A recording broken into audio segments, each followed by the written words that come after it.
काल 23 जूनला मी एक आदेश पारित केलेले आहेत की ते आदेश आहेत हॉटेल्स, रेस्टॉरंट आणि इटरीज यांच्या बाबतीतल्या पाळावयाच्या ज्या गोष्टी आहेत, ज्या स्टँडर्ड्स आहेत, ज्या प्रोसेसेस आहेत, त्या पाळणं बंधनकारक आहे त्यांच्यावरती. तर त्यामध्ये जर बघितलं तर आम्ही ग्राहकांच्या आरोग्य संरक्षणासाठी अन्न व औषध प्रशासन म्हणून एक महत्वाचा निर्णय, एक ऐतिहासिक निर्णय काल घेतलेला आहे आणि ते आदेश मी पारित केलेले आहे. हे काय आदेश आहे तर कंप्लायन्स ह्या इंडस्ट्रीनं म्हणजे हॉटेल्स, रेस्टॉरंट, इटरीज हे जे आहे यांनी करायचे आहेत आणि त्यांचं इन्फोर्समेंट आपल्या मशिनरी मार्फत म्हणजे आपली जी यंत्रणा आहे तर याची आवश्यकता यासाठी पाहिली की ज्या आम्ही राबवलेल्या तपासण्या आहेत, विशेष मोहिमा आहेत, सर्वेक्षण आहेत आणि अंमलबजावणी या कारवायामध्ये आम्हाला गंभीर त्रुटी या आस्थापनामध्ये आढळलेल्या आहेत. जसे की अस्वच्छ व आरोग्यास अपायकारक परिस्थितीत अन्न तयार करणे, दुसरं वापरलेल्या खाद्यतेलाचा परत पुनर्वापर करणे, वैद्यकीय तपासणी नसलेल्या कर्मचाऱ्यांकडून अन्न पडताळणी करणे, तापमान नियंत्रणातल्या त्रुटी ह्या असणे, कारण तापमान आपण ज्यावेळेस कळतो त्याच्यामध्ये काही स्टँडर्ड्स ठरलेले आहेत, अन्न दर्जाहीन साहित्यामध्ये अन्न पदार्थाचे पॅकेजिंग करणे, ग्राहकांना सुरक्षित पाणी उपलब्ध न करून देणे आणि विविध अन्न सुरक्षा नियमांचे उल्लंघन करणे, ह्या मेजर त्रुटी आम्हाला त्याच्यामध्ये आढळल्या.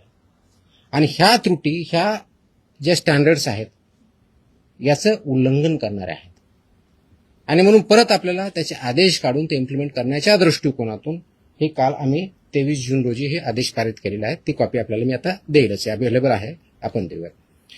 हे आदेश कुणाकुणाला लागू होणार आहेत हा पुढचा प्रश्न येतो. तर सर्व hotels and restaurant, all without exception, सर्व हॉटेल्स अँड रेस्टॉरंट, उपाहारगृहे व ढाबे, कॅन्टीन्स आणि कॅफेटेरिया, बेकरीज आणि मिठाईवाले शॉप किंवा sweet shops, catering units, food caterers, juice bars, cloud kitchens, dark kitchens, central kitchens, साखळी उपाहारगृहे, ई कॉमर्स आणि ऑनलाईन फूड डिलिव्हरी प्लॅटफॉर्म इत्यादी सर्वांना हे लागू होणारे आदेश आहेत. म्हणजे ज्या ज्या ठिकाणी फूड प्रोसेसिंग होऊन लोकांना खाद्यासाठी पुरवलं जातं त्या सगळ्या इस्टॅब्लिशमेंट याच्यामध्ये येतात. आता याच्यामधल्या मेन तरतुदी काय आहे तर पहिलं तरतूद आहे की परवाना किंवा लायसन्स हे मॅन्डेटरी आहे, ते त्यांनी घ्यावं. त्याच्याशिवाय त्यांना कोणत्याही परिस्थितीत रेस्टॉरंट किंवा हॉटेल हे चालवता येणार नाही. त्याच्या तरतुदी पेनॉल्टीज आहेत, त्या पेनॉल्टी सुद्धा सिव्हिअरली आता इथून पुढे वापरल्या जातील. त्याच्यामध्ये अगदी 10 लाख विदाउट परमिशन चालू एखादे एस्टॅब्लिशमेंट असेल तर 10 लाखापर्यंत दंड आहे, परत प्रॉसिक्युशन आहे. ह्या सगळ्या गोष्टीचा आपण वापर करणार आहोत.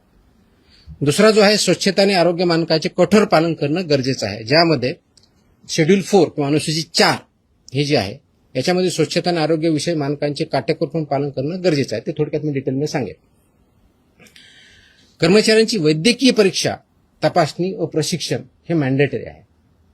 कारण जर कर्मचारी किंवा फूड हँडलर जर त्याला काही डिजीज असेल तर तो पास ऑन होऊ शकतो. म्हणून यासाठी मानकं ठरलेलं आहे. तर त्यांचं अॅन्युअल चेकअप झालं पाहिजे, त्याच्या पर्टिक्युलरली कोणत्या कोणत्या टेस्ट झाल्या पाहिजे ते आपण त्याच्यामध्ये मेन्शन केलेलं आहे.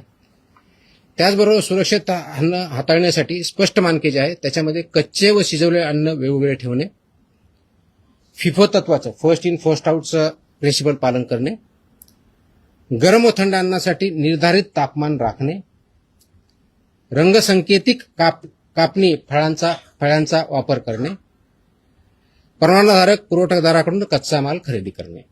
आता याच्यामध्ये की म्हणतो शेतकऱ्यांकडे दिलं तर तुमचा परवानगीधारक कुठं, तर त्याच्यामध्ये जी रिसीट असते त्याला सुद्धा आपण अग्रीमेंट याच्यामध्ये डेफिनेशनमध्ये काउंट केलं आहे. त्याच्यामुळे रिसीट इज, कारण याचा उद्देशच एवढा आहे की तो फूड किंवा रॉ मटेरियल कुठून आलं हे ट्रेस करता आलं पाहिजे, हा त्याच्या पाठीमागचा उद्देश आहे.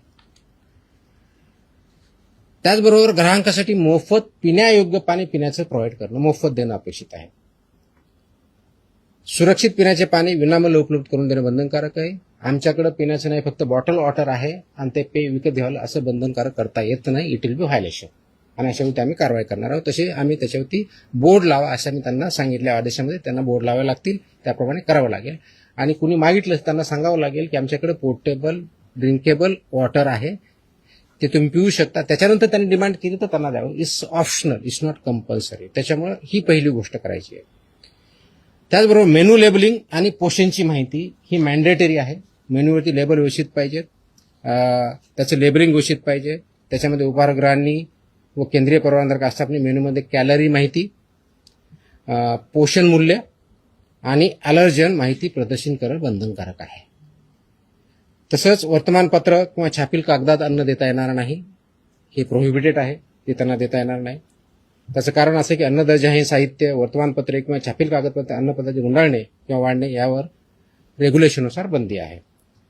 वापरलेल्या खाद्यतेलाचा पुनर्वापर करता येणार नाही, हे रियूज बऱ्याच वेळेस करतात.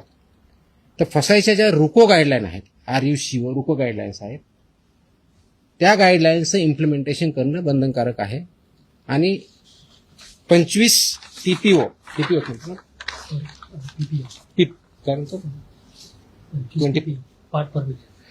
त्याच्यावरती जर गेलं तर ते वापरता येत नाही. आता ठळकपणे आपल्या टेक्निकलच्या ऐवजी नॉर्मल भाषेत म्हणायचं तर त्या तळताना किंवा तेल जे आहे हे ज्यावेळेस करतात त्यावेळेस फ्लेम्स येतात, तर ते 25% जास्त असतं. वास यायला लागला 25% वरता असतं.